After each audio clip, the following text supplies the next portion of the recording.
Disposable aluminum pans are a great alternative to traditional non-reusable pastry or baking sheets. These disposable pans are affordable and come in many sizes, which is especially useful for home bakers on a budget. If you're considering using these pans for your next baking project, there are several things you should keep in mind. Aluminum can react with acidic foods like lemon juice or vinegar, creating an unappetizing taste and color. It will also respond to any fats used to grease the pan before baking. Keeping this in mind while using them, as well as some general tips, will help you get the most out of your disposable aluminum baking pans the next time you bake. 6 tips for baking in disposable aluminum pans. The aluminum foil pan is a great way to bake individual cakes or muffins without wasting any of the batter. You can also use them for baking brownies or cookies. They come in various sizes and shapes, so there's no need to worry about the pan size. Use quality baking and cooking spray. Some baking sprays contain oils that can leave a bad taste in your baked goods. That's why it's essential to use a quality cooking spray that will leave your baked goods tasting neutral. Avoid using butter or fats to grease your pans, which will cause your baked goods to stick to the pan.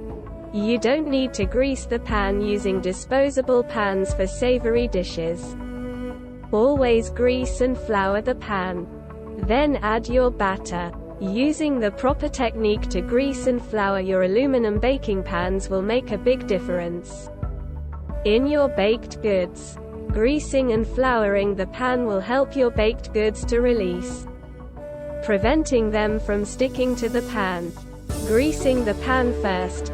Spray the inside of the pan with cooking spray and then sprinkle a light layer of all-purpose flour across the greased surface. This will prevent oils from leaking through the pan and onto your baked goods. Flouring the pan. Sprinkle all-purpose flour across the greased surface and shake out any excess. This will help the flour stick to the greased surface so that it doesn't transfer to the batter.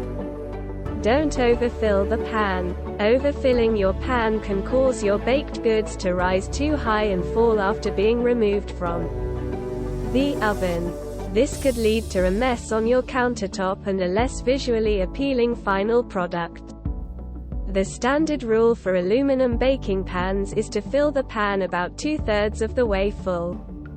If you're only making one batch of baked goods in the pan, you can use a small kitchen measuring cup to help you pour the batter into the pan. Let your cakes fully cook before taking them out of the pan. Baking times for aluminum baking pans vary depending on their size. You want to let the baking process end entirely before removing the pan from the oven and cooling it down. If you take the cakes out too early, they will fall and become too moist. Letting them cool off in the pan will also help them retain their shape and texture. Use a gentle shake to release the cake after baking. If you used the correct amount of flour while greasing and flouring the pan, it should be easy to shake any baked goods loose after they've cooled. If you notice that the baked goods are still stuck to the pan, you can reheat the pan in the oven for about 30 seconds to help loosen them. Use a gentle shake to release the baked goods. Be careful not to tip the pan and spill the baked goods out of the pan. Place the pan on a baking sheet to prevent it from warping. Aluminum baking pans are thinner than traditional baking sheets. This makes them more prone to warping if you don't put them on a baking sheet. If you want to stack 2 or more pans at once, placing them on a baking sheet will help support their structure. Baking on a baking sheet will also help you avoid grease leaks that could stain your countertop.